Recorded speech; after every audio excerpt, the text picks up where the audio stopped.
RCR, la red que comunica y une al Perú.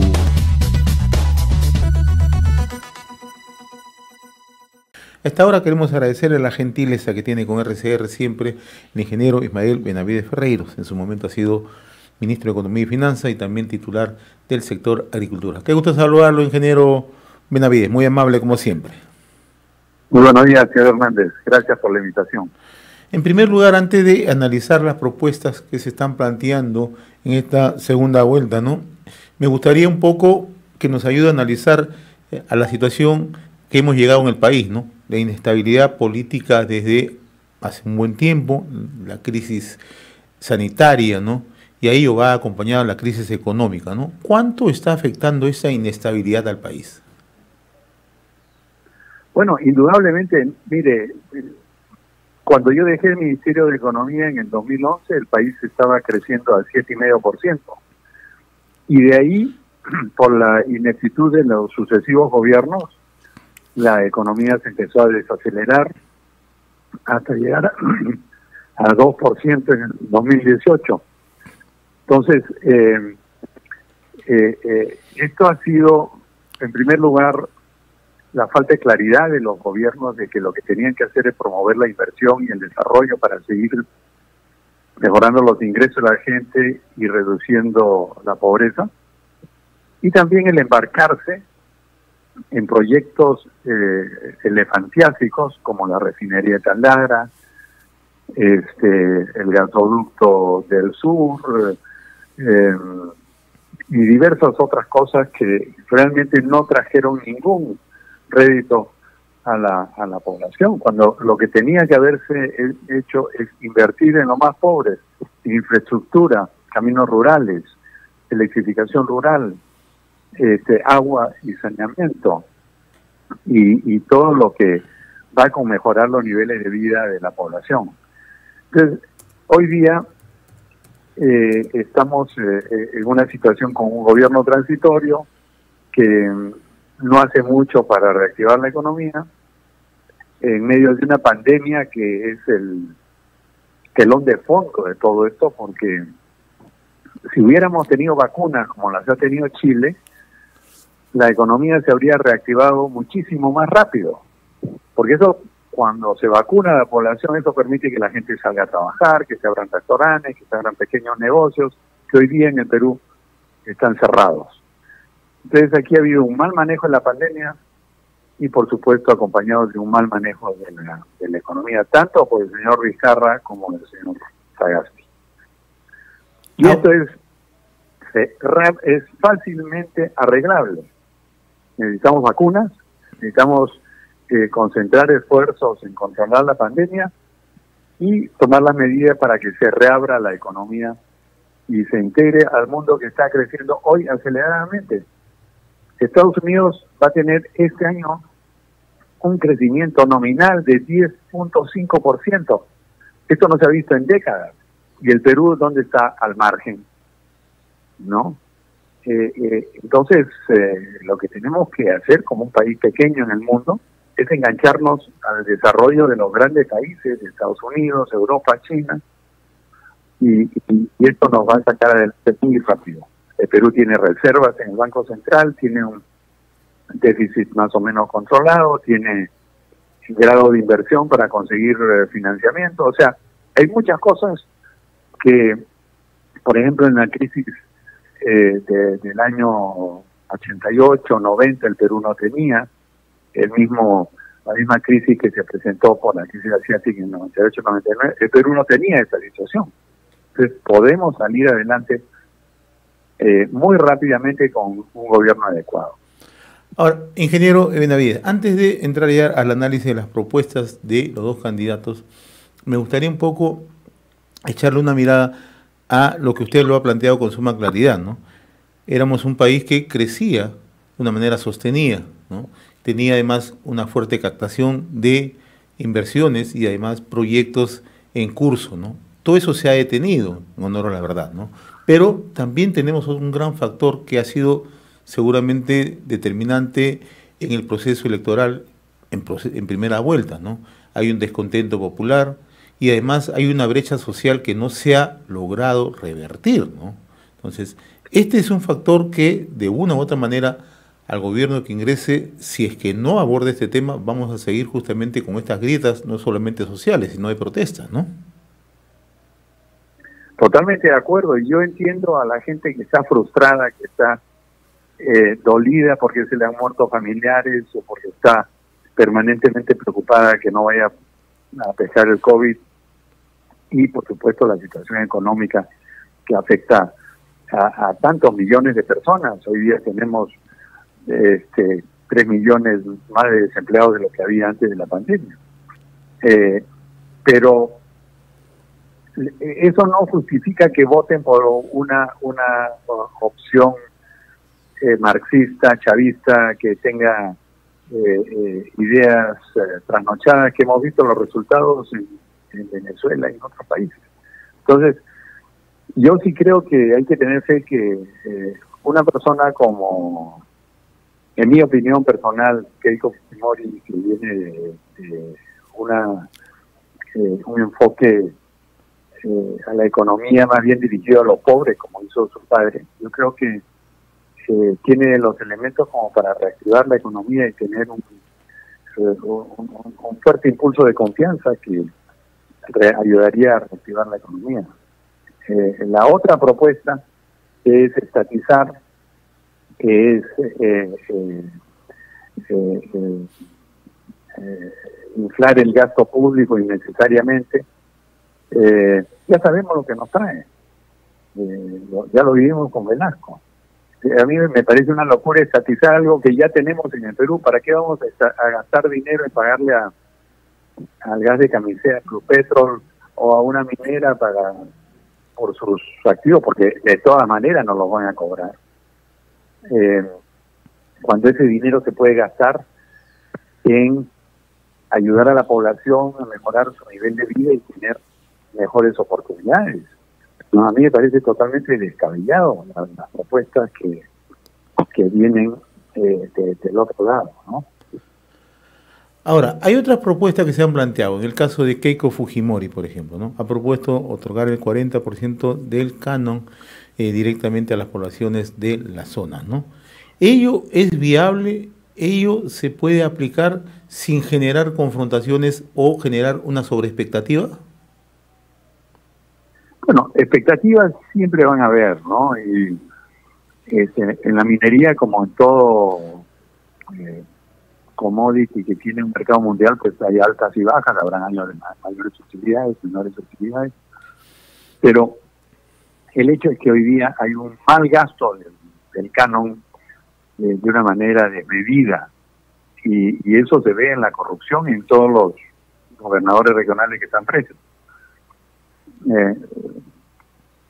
El dar un porcentaje del canon no es nada nuevo. Esto se hace en Alaska, en Canadá, incluso en los mismos Estados Unidos y Australia. Hay gente que recibe su cheque mensual o anual de regalías o de canon, y eso va directamente a la población que sabe probablemente mejor que los gobernadores en qué gastar su dinero, y eso reactivaría la economía en las zonas mineras, en las zonas altoandinas, y sacaría a millones de gente de la pobreza. Ya hay cálculos que se han hecho y realmente tendría un impacto muy positivo usar ese canon en beneficio de la población y no que esté sentado en bancos o gastado en obras inútiles. Ya hemos visto las obras en Junín del señor Cerrón que están todas paralizadas, obras que se hicieron con canon, y eso no ha beneficiado para nada a la población. Yo creo que es una muy buena idea, se han hecho los análisis del caso, y es factible porque hoy día tenemos mucha información desde RENIEC hasta la información del MIDIS, de todos los programas sociales, de la gente que vive en las zonas de las mineras, y entonces a través del Banco Nación y la banca privada que hoy día tiene todos los mecanismos para transferir dinero, incluso a través del teléfono, se puede hacer llegar muy fácilmente esto al canon. Quienes le ponen trabas en realidad son por cuestiones más bien ideológicas y tratar de desacreditar una buena idea, ¿no? Ahora, usted ha sido ministro de Estado. Usted conoce cómo funciona el aparato público y además cómo funcionan los gobiernos subnacionales, ¿no? Estamos hablando de regiones, provincias, distritos, ¿no? Y usted acaba de mencionar algo, ¿no? Que mucho de este dinero del canon aún se encuentra depositado en los bancos, ¿no? ¿Por qué no se utiliza? ¿Cuál es la razón, justamente? Este es uno de los problemas que siempre se le atribuye a las empresas, ¿no? Que las empresas no generan una distribución. Pero en el tema del canon, en honor a la verdad, es un problema que atañe ya directamente a quiénes son los beneficiarios, en este caso gobiernos regionales, y si el gobierno regional no tiene la capacidad, ¿qué es lo que ocurre realmente? Mire, hay varios elementos ahí. Primero que obviamente no tienen la capacidad, pero han habido mecanismos que se han puesto a disposición de los gobiernos regionales, como por ejemplo en mi gestión se creó el ConectaMEF, oficina descentralizada del Ministerio de Economía que ayudaba a los gobiernos regionales y locales a hacer sus expedientes técnicos, sus proyectos y facilitar lo que era la inversión. También hay otro elemento, la corrupción. Los gobiernos regionales, los gobernadores, los funcionarios están negociando quién le da la mejor tajada y se demoran en hacer los proyectos o los hacen mal. ¿Cuántas cosas hemos visto increíbles? La invención de fianzas bancarias falsas que han sido recibidas por los funcionarios para dar los adelantos a las empresas. Y también hay una serie de empresas pequeñas y medianas regionales que son las que propician mucho de esta corrupción. Las grandes también, pero oiga, el señor Castillo tiene una empresa constructora y todas estas se mueven en un mundillo oscuro de coimas y de prebendas en los gobiernos regionales. Ahora, el otro tema que se está planteando es el bono oxígeno.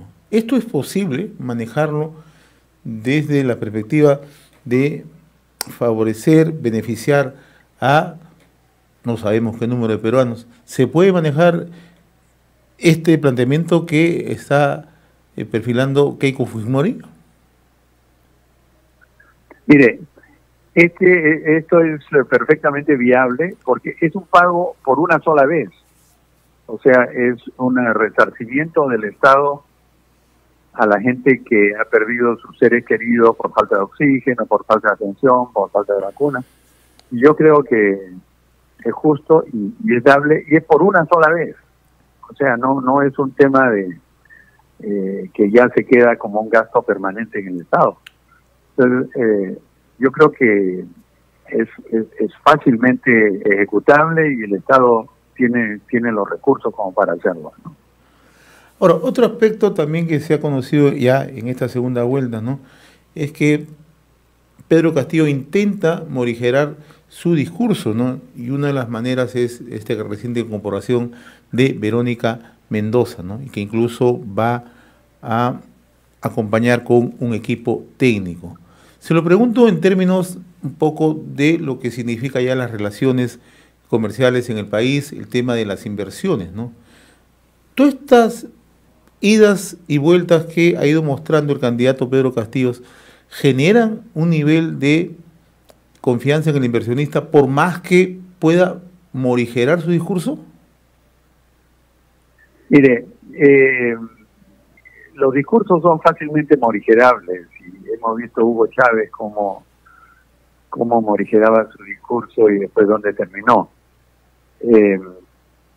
Yo creo que si se lee el ideario, el plan de gobierno de Perú Libre elaborado por el señor Cerrón y sus adláteres, que va a ser el árbol matriz del plan de gobierno del señor Castillo. Creo que no hay mucho que discutir. Eso va a ser, y el discurso, la pretensión de morigerarlo, simplemente es una intención de conseguir votos. Sabemos perfectamente a dónde nos llevan estos planes, y esto va a llevar a la inflación, el desempleo y la pobreza. Y creo que si uno empieza a ver en detalle las propuestas del señor Castillo, por ejemplo, hoy día el gasto público en números redondos está en orden del 20 a 22% del Producto Bruto. El señor Castillo ha ofrecido 10% del Producto Bruto para educación y 10% para salud. Ahí ya tenemos 20% del Producto Bruto. O sea, no habría para ningún otro gasto del Estado, ni siquiera para pagar al Ministerio de Economía. ¿Y cómo se financia eso? Bueno, eso se financia o saqueando las reservas del Banco Central, y también después viene la impresión de moneda, que es la maquinita, para financiar eso. Y ese es el peor impuesto para los pobres. Ya lo hemos vivido en el año 88, 89, llegamos a casi 2 millones de inflación, que es lo que tiene hoy día Venezuela. No había pan, no había arroz, había que hacer cola para comprar arroz y leche en sí. Entonces, los resultados son previsibles, aquí no hay nada nuevo. Entonces, el morigerar el discurso es simplemente un ardid para conseguir votos. No es una señal de confianza para el inversionista, para la comunidad internacional, ni tampoco para el plano interno. Simplemente es un mecanismo para llegar al gobierno. Es exactamente, no genera la confianza. Ya vemos dónde está el dólar hoy día, en 3.85 casi. Ha dicho que va a denunciar los tratados de libre comercio que han permitido que las exportaciones de textiles, agropecuarias, industriales vayan a 80 países en el mundo. ¿Qué vamos a hacer con nuestras paltas, nuestras uvas y nuestras mandarinas? Vamos a tener que tirarlas al mar porque nadie nos las va a comprar porque no tenemos tratado de libre comercio. Entonces, todas esas cosas generan incertidumbre entre los inversionistas y también los pequeños comerciantes y pequeños productores. Situación bastante compleja, sin lugar a dudas, ingeniero Ismael Benavides. Yo le agradezco, como siempre, la gentileza que usted tiene con RCR, Red de Comunicación Regional. Lo invito a seguir conversando más adelante, ¿no?, para ir analizando justamente el contexto político, que está muy ligado, naturalmente, al contexto económico. Le agradezco, como siempre, la gentileza con RCR. Muy amable. RCR, la red que comunica y une al Perú.